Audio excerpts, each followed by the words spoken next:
ಶ್ರೀ ಗಣೇಶ ಶಾರದಾ ಗುರುಭ್ಯೋ ನಮಃ. ಶ್ರೀ ಸೀತಾರಾಮಚಂದ್ರಾಭ್ಯಾಂ ನಮಃ. ರಾಮಾಯ ರಾಮಭದ್ರಾಯ ರಾಮಚಂದ್ರಾಯ ವೇಧಸೆ ರಘುನಾಥಾಯ ನಾಥಾಯ ಸೀತಾಯ ಪತಯೇ ನಮಃ. ಶ್ರೋತೃಗಳಿಗೆ ವಾಲ್ಮೀಕಿ ರಾಮಾಯಣ ಅಯೋಧ್ಯಾಕಾಂಡದ 54ನೆಯ ಸರ್ಗಕ್ಕೆ ಸ್ವಾಗತ. ಶ್ರೀರಾಮಚಂದ್ರನು ಈಗ ಲಕ್ಷ್ಮಣ ಮತ್ತು ಸೀತೆಯರೊಂದಿಗೆ ದಟ್ಟವಾದ ಅರಣ್ಯವನ್ನು ಪ್ರವೇಶಿಸಿರುವನು. ಅರಣ್ಯದಲ್ಲಿ ವೃಕ್ಷದ ಕೆಳಗೆ ವಿಶ್ರಾಂತಿಯನ್ನು ಪಡೆಯುತ್ತಾ ಲಕ್ಷ್ಮಣನೊಂದಿಗೆ ಶ್ರೀರಾಮನು ಯಾವುದಾದರೂ ಗೊಂದಲವಿದ್ದಲ್ಲಿ ಆತನು ಅಯೋಧ್ಯೆಗೆ ಹಿಂದಿರುಗಲಿ ಎಂಬ ಉದ್ದೇಶದಿಂದಲೇ ಅಯೋಧ್ಯೆಯಲ್ಲಿ ಇರಬಹುದಾದಂತಹ ಸ್ಥಿತಿಯನ್ನು ವಿಶ್ಲೇಷಿಸುತ್ತಾ ತಾನೂ ಸಹ ಖಿನ್ನನಾಗಿರುವಂತೆ ತೋರಿಸಿಕೊಳ್ಳುತ್ತಾ ಅಲ್ಲಿ ಕೈಕೇಯಿಯು ತನ್ನ ತಾಯಿಗೆ ಎಂತಹ ಕಷ್ಟವನ್ನು ಕೊಡುತ್ತಿರಬಹುದು, ತಂದೆಯ ಪರಿಸ್ಥಿತಿ ಏನಾಗಿರಬಹುದೋ ಎಂದು ಲಕ್ಷ್ಮಣನನ್ನು ಗೊಂದಲದಲ್ಲಿ ಕೆಡವಲು ಪ್ರಯತ್ನಿಸುತ್ತಾನೆ. ಆದರೆ ಲಕ್ಷ್ಮಣನು ಕೇವಲ ರಾಮನ ಸ್ಥಿರಚಿತ್ತವನ್ನಷ್ಟೇ ಬಯಸುತ್ತಾ ಆತನು ಸ್ಥಿರಚಿತ್ತನಾಗಿದ್ದರೆ, ಸಂತೋಷದಿಂದ ಇದ್ದರೆ ಆತನ ಸಂತೋಷಭರಿತ ಮುಖವನ್ನು ನೋಡಿಕೊಂಡೇ ಸೀತೆ ಹಾಗೂ ಲಕ್ಷ್ಮಣರು ವನವಾಸದ ಸಮಯವನ್ನು ಕಳೆಯುವರು ಎಂಬುದನ್ನು ಹೇಳುತ್ತಾ ಶ್ರೀರಾಮನ ಅಂದರೆ ಮನೆಯ ಯಜಮಾನನ ವೈಶಿಷ್ಟ್ಯವನ್ನು ಅಲ್ಲಿ ಹೇಳುತ್ತಿರುವನು. ಹಿಂದೆ ನಮ್ಮ ಭರತ ಭೂಮಿಯ ಪರಂಪರೆಯಲ್ಲಿ ಕೂಡು ಕುಟುಂಬಗಳು ಇರಲು ಸಾಧ್ಯವಾಗುತ್ತಿದ್ದುದೇ ಈ ಕಾರಣದಿಂದ. ಹಿರಿಯರಾದವರು ಇಡೀ ಮನೆಯವರಲ್ಲಿಯೂ ಧೈರ್ಯವನ್ನು ತುಂಬುತ್ತಾ ಅವರ ಕಾರ್ಯವನ್ನವರು ಮಾಡುತ್ತಿದ್ದರೆ ಮನೆಯವರೆಲ್ಲ ಅವರ ಮುಖವನ್ನು ನೋಡಿಕೊಂಡೇ ಸಂತೋಷದಿಂದ ಕಾಲ ಕಳೆಯುತ್ತಿದ್ದರು. ಏತು ತಸ್ಮಿನ್ ಮಹಾವೃಕ್ಷೇ ಓಷಿತ್ವಾ ರಜನೀಂ ಶುಭಾಂ ವಿಮಲೇಭ್ಯುದಿತೋ ಸೂರ್ಯೇ ತಸ್ಮಾತ್ ದೇಶಾತ್ ಪ್ರತಸ್ಥಿರೇ. ಆ ಮಹಾವೃಕ್ಷದ ಕೆಳಗೆ ಆ ಸುಂದರ ರಾತ್ರಿಯನ್ನು ಕಳೆದು ಅವರೆಲ್ಲರೂ ನಿರ್ಮಲ ಸೂರ್ಯೋದಯ ಕಾಲದಲ್ಲಿ ಅಲ್ಲಿಂದ ಮುಂದಕ್ಕೆ ಪ್ರಯಾಣ ಬೆಳೆಸಿದರು. ಯತ್ರ ಭಾಗೀರಥೀಂ ಗಂಗಾಂ ಯಮುನಾಭಿಪ್ರವರ್ತತೆ ಜಗ್ಮುಸ್ತಂ ದೇಶಮುದ್ದೇಶ್ಯ ವಿಗಾಹ್ಯ ಸುಮಹದ್ವನಂ. ಭಾಗೀರಥಿ ಗಂಗೆಯೊಂದಿಗೆ ಯಮುನೆಯು ಸೇರುವ ಪ್ರಯಾಗಕ್ಕೆ ಹೋಗಲು ಆ ಮಹಾವನದೊಳಗಿಂದ ಪ್ರಯಾಣ ಮಾಡತೊಡಗಿದರು. ತೇ ಭೂಮಿ ಭಾಗಾನ್ ವಿವಿಧಾನ್ ದೇಶಾಂಶ್ಚಾಪಿ ಮನೋಹರಾನ್ ಅದೃಷ್ಟಪೂರ್ವಾನ್ ಪಶ್ಯಂತಸ್ತ್ರ ತತ್ರ ಯಶಸ್ವಿನಃ. ಅವರು ಮೂವರು ಯಾತ್ರಿಗಳು ರಾತ್ರಿಯ ದಾರಿಯಲ್ಲಿ ಅಲ್ಲಲ್ಲಿ ಹಿಂದೆ ಎಂದೂ ನೋಡದಿರುವ ಅನೇಕ ವಿಧದ ಭೂಭಾಗಗಳನ್ನು, ಮನೋಹರ ಪ್ರದೇಶಗಳನ್ನು ನೋಡುತ್ತಾ ಮುಂದುವರಿಯುತ್ತಿದ್ದರು. ಯಥಾ ಕ್ಷೇಮೇಣ ಸಂಪಶ್ಯನ್ ಪುಷ್ಪಿತಾನ್ ವಿವಿಧಾನ್ ಧ್ರುಮಾನ್ ನಿವೃತ್ತ ಮಾತ್ರೇ ದಿವಸೇ ರಾಮ ಸೌಮಿತ್ರಿಮಬ್ರವೀತ್. ಸುಖವಾಗಿ ಅಲ್ಲಲ್ಲಿ ಕುಳಿತುಕೊಳ್ಳುತ್ತಾ ಪ್ರಯಾಣ ಮಾಡುತ್ತಾ ಅವರು ಮೂವರು ಹೂವುಗಳಿಂದ ಸುಶೋಭಿತ ಬಗೆ ಬಗೆಯ ವೃಕ್ಷಗಳನ್ನು ದರ್ಶಿಸುತ್ತಾ ಹೀಗೆ ಹಗಲು ಕಳೆಯುತ್ತಿದ್ದಾಗ ಶ್ರೀರಾಮನು ಲಕ್ಷ್ಮಣನಲ್ಲಿ ಹೇಳಿದನು. ಪ್ರಯಾಗಮಭಿತಃ ಪಶ್ಯ ಸೌಮಿತ್ರೇ ಧೂಮಮುತ್ತಮಂ ಅಗ್ನೇರ್ಭಗವತಃ ಕೇತುಂ ಮನ್ಯೇ ಸನ್ನಿಹಿತೋ ಮುನಿಃ. ಸುಮಿತ್ರಾನಂದನ, ಅದು ನೋಡು, ಪ್ರಯಾಗದ ಬಳಿ ಭಗವಾನ್ ಯಜ್ಞೇಶ್ವರನ ಧ್ವಜದಂತೆ ಉತ್ತಮವಾದ ಹೋಮ ಧೂಮವು ಕಾಣುತ್ತಿದೆ. ಮುನಿವರಿಯ ಭರದ್ವಾಜರು ಇಲ್ಲೇ ಇರುವರೆಂದು ಗೊತ್ತಾಗುತ್ತದೆ. ನೂನಂ ಪ್ರಾಪ್ತಾಸ್ಮ ಸಂಭೇದಂ ಗಂಗಾಮುನಯೋರ್ವಯಂ ತಥಾ ಹಿ ನೂನಂ ಪ್ರಾಪ್ತಾಸ್ಮ ಸಂಭೇದಂ ಗಂಗಾಮುನಯೋರ್ವಯಂ ತಥಾ ಹಿ ಶ್ರೂಯತೆ ಶಬ್ದೋ ವಾರಿಣೋರ್ವಾರಿಘರ್ಷಜಃ.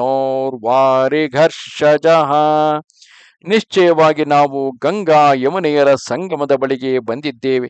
ಏಕೆಂದರೆ ಎರಡು ನದಿಗಳು ಪರಸ್ಪರ ಅಪ್ಪಳಿಸುವುದರಿಂದ ಪ್ರಕಟವಾದ ಶಬ್ದವು ಕೇಳಿಬರುತ್ತಿದೆ. ದಾರೂಣಿ ಪರಿಭಿನ್ನಾನಿ ವನಜೈರುಪಜೀವಿಭಿಃ ಖಿನ್ನಾಶ್ರಾಶ್ರಮೇ ಚೈತೆ ದೃಶ್ಯಂತೆ ವಿವಿಧಾದ್ರುಮಾಃ. ಕಾಡಿನಲ್ಲಿ ಉತ್ಪನ್ನವಾದ ಫಲ ಮೂಲ ಮತ್ತು ಕಟ್ಟಿಗೆಗಳಿಂದ ಜೀವನ ನಡೆಸುವ ಜನರು ಕಡಿದು ಹಾಕಿದ ಕಟ್ಟಿಗೆಗಳು ಕಂಡುಬರುತ್ತಿವೆ. ಹಾಗೂ ಕಟ್ಟಿಗೆ ಕಡಿದ ನಾನಾ ವೃಕ್ಷಗಳು ಆಶ್ರಮದ ಸಮೀಪ ಕಣ್ಣಿಗೆ ಬೀಳುತ್ತಿದ್ದವು. ಧನ್ವಿನೌ ತೌ ಸುಖಂ ಗತ್ವಾ ಲಂಬಮಾನೆ ದಿವಾಕರೆ ಗಂಗಾ ಯಮುನಯೋ ಸಂಧೌ ಪಾಪತುರ್ನಿಲಯಂ ಮುನೇಃ. ಹೀಗೆ ಮಾತುಕತೆಯಾಡುತ್ತಾ ಆ ಇಬ್ಬರು ಧನುರ್ಧರ ವೀರ ಶ್ರೀರಾಮ ಲಕ್ಷ್ಮಣರು ಸೂರ್ಯಾಸ್ತವಾಗುತ್ತಿರುವಾಗ ಗಂಗಾ ಯಮುನೆಯ ಸಂಗಮದ ಸಮೀಪದಲ್ಲಿದ್ದ ಭರದ್ವಾಜರ ಆಶ್ರಮವನ್ನು ತಲುಪಿದರು. ರಾಮಸ್ತ್ವಾಶ್ರಮಮಾಸಾತ್ಯತ್ರಾಸಯನ್ಮೃಗ ಪಕ್ಷಿಣಃ ಗತ್ವಾ ಮುಹೂರ್ತಮಧ್ವಾನಂ ಭರದ್ವಾಜಮುಪಾಗಮತ್. ಶ್ರೀರಾಮಚಂದ್ರನು ಆಶ್ರಮದ ಸೀಮೆಗೆ ತಲುಪಿ ತನ್ನ ಧನುರ್ಧರ ವೇಷದಲ್ಲಿ ಅಲ್ಲಿಯ ಪಶು ಪಕ್ಷಿಗಳನ್ನು ಹೆದರಿಸುತ್ತಾ ಮುಹೂರ್ತ ಕಾಲ ದಾರಿಯನ್ನು ನಿಶ್ಚಯಿಸಿ ಭರದ್ವಾಜ ಮುನಿಗಳ ಸಮೀಪಕ್ಕೆ ಹೋದನು. ತತಸ್ತ್ವಾಶ್ರಮಮಾಸಾದ್ಯ ಮುನೇರ್ದರ್ಶನಕಾಂಕ್ಷಿಣೋ ಸೀತಯಾನುಗತೌ ವೀರೌ ದೂರಾದೇವಾವತಸ್ಥತುಃ.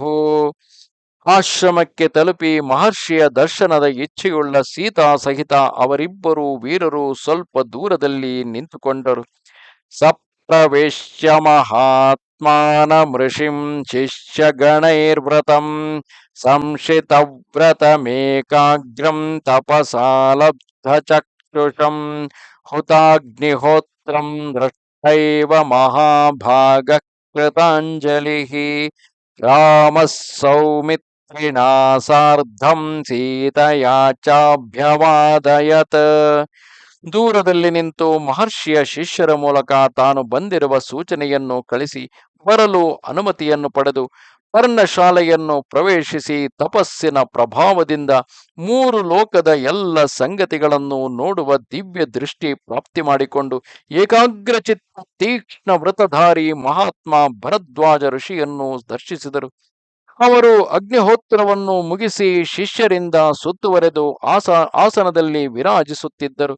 ಮಹರ್ಷಿಯನ್ನು ನೋಡುತ್ತಲೇ ಲಕ್ಷ್ಮಣ ಹಾಗೂ ಸೀತೆಯ ಸಹಿತ ಮಹಾಭಾಗ ಶ್ರೀರಾಮನು ಕೈಮುಗಿದು ಅವರ ಚರಣಗಳಿಗೆ ನಮಸ್ಕಾರ ಮಾಡಿದನು. ನ್ಯವೇದಯತ ಚಾತ್ಮಾನಂ ತಸ್ಮೈ ಲಕ್ಷ್ಮಣ ಪೂರ್ವಜಃ ಪುತ್ರೌ ದಶರಥಸ್ಯಾವಮಂ ಭಗವಾನ್ ರಾಮ ಲಕ್ಷ್ಮಣೋ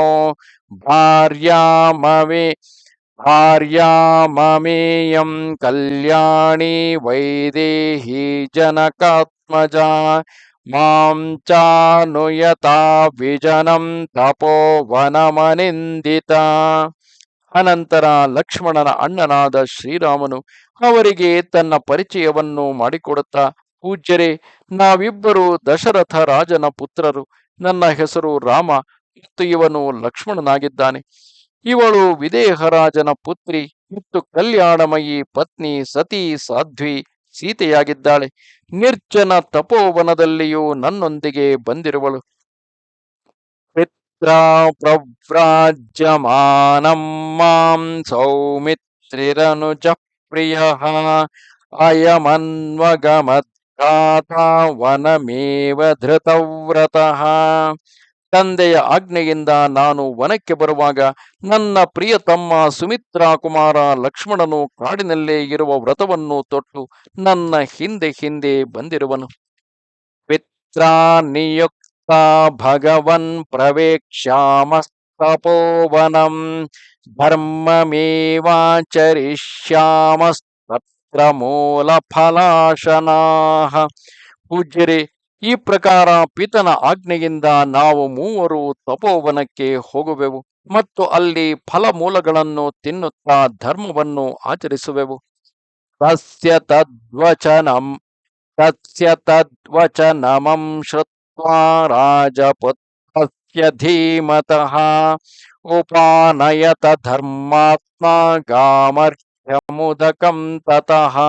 ಪರಮ ಬುದ್ಧಿವಂತ ರಾಜಕುಮಾರ ಶ್ರೀರಾಮನ ಈ ಮಾತನ್ನು ಕೇಳಿ ಧರ್ಮಾತ್ಮ ಭರದ್ವಾಜರು ಅವನಿಗೆ ಆತಿಥ್ಯ ಸತ್ಕಾರದಲ್ಲಿ ಒಂದು ಗೋವನ್ನು ಹಾಗೂ ಅರ್ಘ್ಯವನ್ನು ಸಮರ್ಪಿಸಿದನು.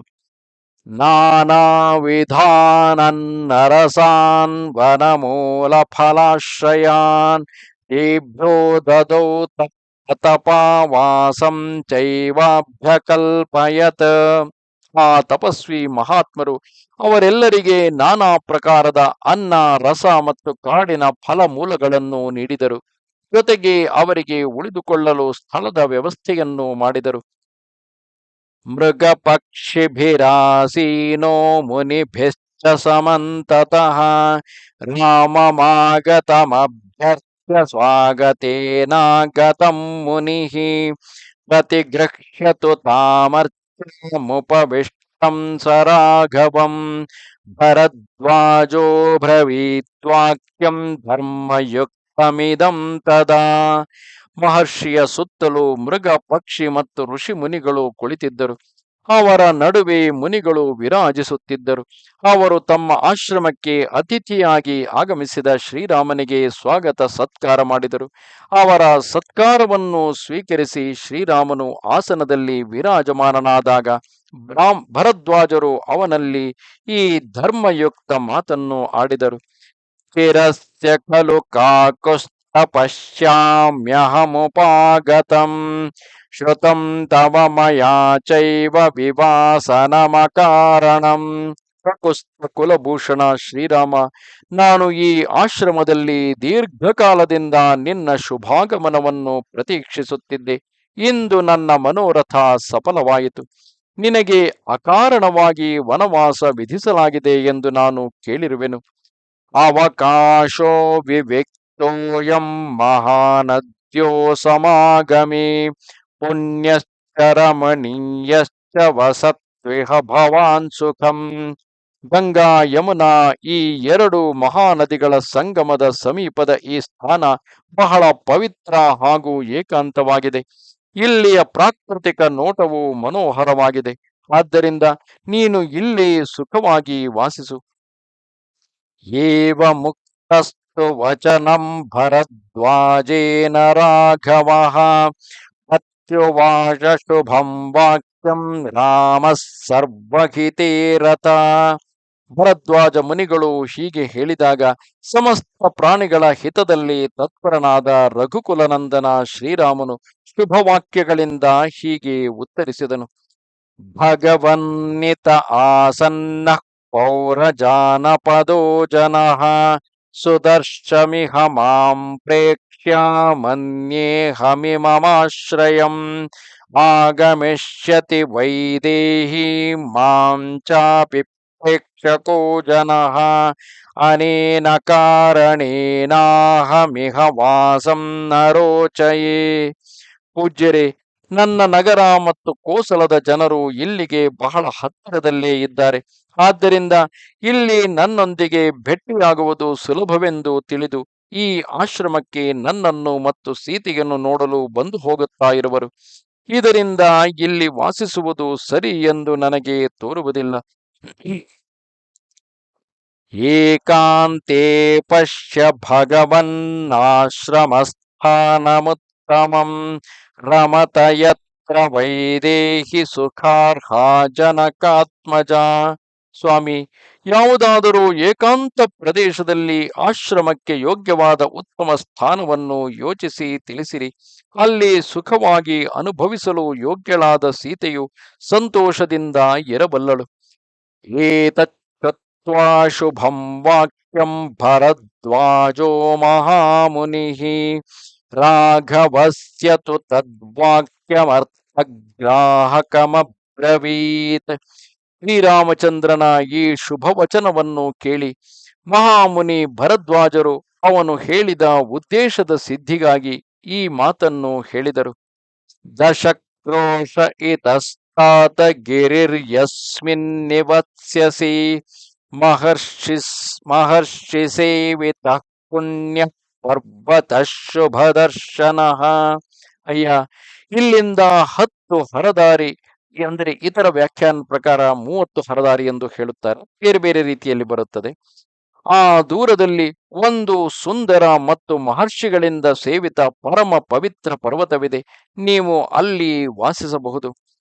ಗೋಲಾಂಗೋಲಾನುಚರಿತೋ ವಾನರಕ್ರನಿವೇಶೇವಿತಃ ಚಿತ್ರಕೂಟ ಇತಿ ಖ್ಯಾತೋ ಗಂಧಮಾದನ ಸನ್ನಿಭಃ. ಅದು ಗೋಲಾಂಗೂಲಗಳಿಂದಲೂ ಕಪಿಗಳಿಂದಲೂ ಕರಡಿಗಳಿಂದಲೂ ತುಂಬಿದೆ. ಗಂಧಮಾದನ ಪರ್ವತಕ್ಕೆ ಸದೃಶವಾಗಿರುವ ಆ ಪರ್ವತಕ್ಕೆ ಚಿತ್ರಕೂಟವೆಂದು ಹೆಸರು. ಯಾವತಾ ಚಿತ್ರಕೂಟಸ್ಯ ನರಶೃಂಗಾಣ್ಯವೇಕ್ಷತೆ ಕಲ್ಯಾಣಾನಿ ಸಮಾಧತ್ತೆ ನ ಪಾಪೀ ಕುರುತೆ ಮನಃ. ಚಿತ್ರಕೂಟ ಶಿಖರಗಳನ್ನು ದರ್ಶಿಸುವವರು ಕಲ್ಯಾಣಕರ ಪುಣ್ಯ ಕರ್ಮಗಳ ಫಲಗಳನ್ನು ಪಡೆಯುತ್ತಾನೆ ಮತ್ತು ಎಂದಿಗೂ ಪಾಪಗಳಿಗೆ ಮನಗೊಡುವುದಿಲ್ಲ. ಋಷಯಸ್ತತ್ರ ಬಹವೋ ವಿಹೃತ್ಯವರದಾಂ ಶತಂ ತಪಸಾ ದಿವಮಾರೂಢಾ ಕಪಾಲ ಶಿರಸಾ ಸಹ. ಅಲ್ಲಿ ವೃದ್ಧಾವಸ್ಥೆಯ ಕಾರಣ ತಲೆಗೂದಲು ನೆರೆತ ಅನೇಕ ಋಷಿಗಳು 100 ವರ್ಷಗಳ ಕಾಲ ತಪಸ್ಸನ್ನು ಮಾಡುತ್ತಾ ವಿಹರಿಸುತ್ತಾ ಸಶರೀರರಾಗಿಯೇ ಸ್ವರ್ಗಕ್ಕೆ ತೆರಳಿದರು. ಪ್ರವಿವಿಕ್ತಮಹಂ ಮನ್ಯೇ ತಂ ವಾ ಸಂಭವತಃ ಸುಖಂ ಇಹ ವಾವನವಾಸಾಯ ವಸರಾಮಮಯಾ ಸಹ. ಅದೇ ಪರ್ವತವನ್ನು ನಿನಗಾಗಿ ಏಕಾಂತವಾಸಕ್ಕೆ ಯೋಗ್ಯ ಹಾಗೂ ಸುಖಮಯವೆಂದು ನಾನು ತಿಳಿಯುತ್ತೇನೆ. ಅಥವಾ ಶ್ರೀರಾಮ, ನೀನು ವನವಾಸದ ಉದ್ದೇಶದಿಂದ ನನ್ನೊಂದಿಗೆ ಇದೇ ಆಶ್ರಮದಲ್ಲಿ ಇರು.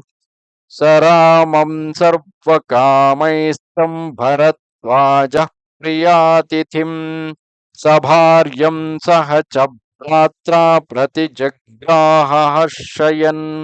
ಹೀಗೆ ಹೇಳಿ ಭರದ್ವಾಜರು ಸೀತಾ ಲಕ್ಷ್ಮಣ ಸಹಿತ ಪ್ರಿಯ ಅತಿಥಿ ಶ್ರೀರಾಮನ ಹರ್ಷವನ್ನು ಹೆಚ್ಚಿಸುತ್ತಾ ಎಲ್ಲ ರೀತಿಯ ಮನೋವಾಂಛಿತ ವಸ್ತುಗಳಿಂದ ಅವರೆಲ್ಲರ ಅತಿಥಿ ಸತ್ಕಾರವನ್ನು ಮಾಡಿದರು.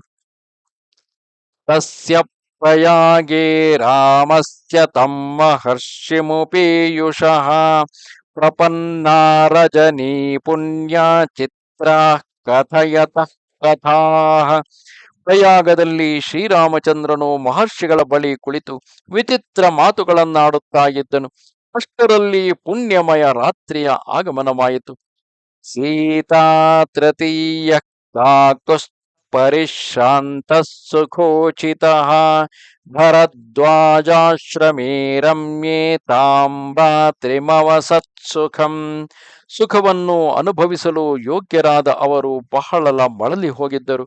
ಆದ್ದರಿಂದ ಭರದ್ವಾಜರ ಮನೋಹರ ಆಶ್ರಮದಲ್ಲಿ ಶ್ರೀರಾಮನು ಲಕ್ಷ್ಮಣ ಮತ್ತು ಸೀತೆಯರೊಂದಿಗೆ ಸುಖವಾಗಿ ಆ ರಾತ್ರಿಯನ್ನು ಕಳೆದನು. ಪ್ರಭಾತಾಯಾಂ ತು ಶರ್ವರ್ಯಾಂ ಭರದ್ವಾಜಮುಪಾಗಮತ್ ಉವಾಚ ನರಶಾರ್ದೂಲೋ ಮುನಿಂ ಜ್ವಲಿತ ತೇಜಸಂ. ಅನಂತರ ರಾತ್ರಿ ಕಳೆದು ಪ್ರಾತಃ ಕಾಲವಾದಾಗ ಪುರುಷ ಸಿಂಹ ಶ್ರೀರಾಮನು ಪ್ರಜ್ವಲಿತ ಅಗ್ನಿಯಂತೆ ತೇಜಸ್ಸುಳ್ಳ ಭರದ್ವಾಜ ಮುನಿಯ ಬಳಿಗೆ ಬಂದು ಹೇಳಿದನು. ಶರ್ವರೀಂ ಭಗವನ್ನತ್ಯ ಸತ್ಯಶೀಲತಮಾಶ್ರಮೇ ಉಷಿತಾಸ್ಮೋಹ ವಸತಿಮನುಜಾನಾತು ನೋ ಭವಾನ್. ಪೂಜ್ಯರೇ, ತಾವು ಸ್ವಭಾವತಃ ಸತ್ಯವನ್ನೇ ಮಾತನಾಡುವವರು.